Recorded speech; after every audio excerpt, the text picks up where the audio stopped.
Bonjour à tous, j'espère que vous allez bien. Je suis Armel et je vous souhaite la bienvenue dans ce premier épisode du podcast Illustres Inconnus, qui est un podcast du site internet bible.xyz. Après plusieurs mois de pause, je relance le site avec plein de bonnes surprises, l'une d'elles étant ce nouveau podcast que vous êtes en train d'écouter. L'expression illustre inconnu est un oxymore pour désigner une personne qu'on ne connaît pas du tout ou quelqu'un de totalement inconnu. Cette expression est appropriée pour désigner les 3 premières personnes qui vous seront présentées dans les 3 prochains épisodes du podcast. Elle est également bien adaptée pour qualifier les individus de toute génération vers qui nous irons par la suite pour découvrir et partager leurs questions sur la Bible et sur Dieu. Ce sont les illustres XYZ. Fiers de notre histoire. Tel est le slogan de la ville de Meaux. L'été 2023 a vu cette ville organiser une exposition intitulée Les Illustres. Cette expo a eu lieu dans le jardin des Trinitaires.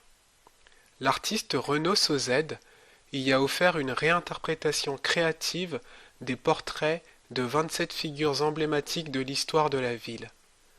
Chaque œuvre était enrichie d'une biographie détaillant les exploits, les réalisations, les moments marquants de ces personnages illustres. Cette expo est un voyage captivant à travers le temps, comme l'a dit le maire de la ville, Jean-François Copé. Effectivement, c'est un voyage captivant à travers le temps et également à travers l'espace de la charmante ville de Meaux. Moi, Armel, résident meldois et passionné de la Bible, j'habite le quartier du Luxembourg, tout près du jardin des Trinitaires et de la place du marché. Cette place où, un certain 7 octobre 1546, 14 autres passionnés de la Bible ont été brûlés vifs. Parmi eux se trouvait un certain Étienne Mangin, dont l'emplacement de la maison se trouve à seulement quelques mètres seulement de chez moi. Bien que méconnues, les histoires d'Étienne Mangin, de Jacques Lefebvre d'Étaples et de Guillaume Brissonnet sont pour nous une grande source d'inspiration.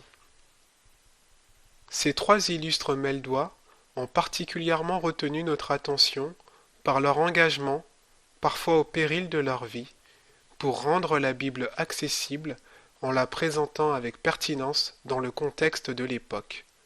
Aujourd'hui, notre site internet poursuit un même objectif. Nous sommes fiers de leur histoire. C'est pourquoi 3 pages de notre site, vous trouverez les liens en description, ainsi que les 3 prochains épisodes du podcast leur sont dédiés. Ces contenus reprennent les visuels et les biographies issues de l'exposition Les Illustres. Nous tenons à remercier chaleureusement la ville de Meaux et tout particulièrement M. Jérôme Tisserand, maire adjoint chargé de la culture et du patrimoine, pour nous avoir permis de les utiliser. Il y a ici un bel écho de l'histoire meldoise. À l'époque, la ville était renommée pour son industrie textile. Étienne Mangin, qui travaillait comme cardeur, côtoyait sans doute des tisserands à Meaux.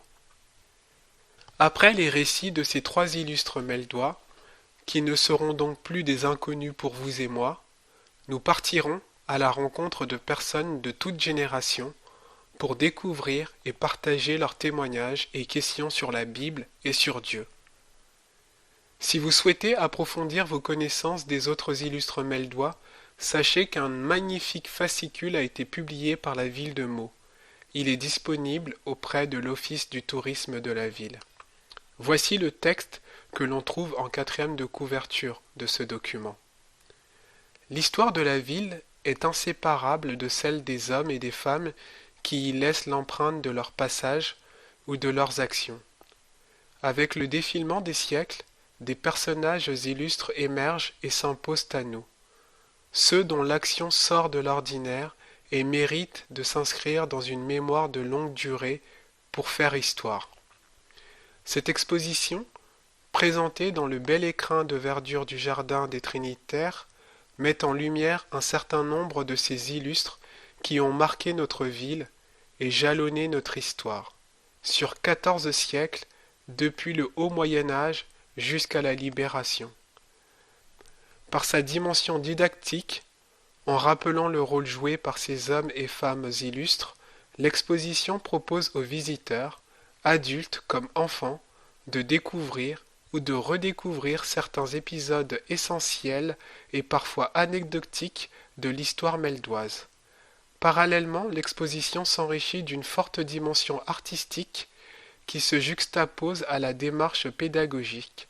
Elle offre ainsi la joie de découvrir ces personnalités illustres à travers le prisme d'une interprétation résolument moderne qui rompt de manière éclatante avec les traditionnelles représentations d'une simple galerie de portraits. Fin de citation. Sachez qu'une vidéo de présentation de l'exposition est également disponible sur le compte Facebook de la mairie de Meaux. Vous retrouverez tous les liens en description de cet épisode. Je vous invite également à visiter notre site internet bible.xyz.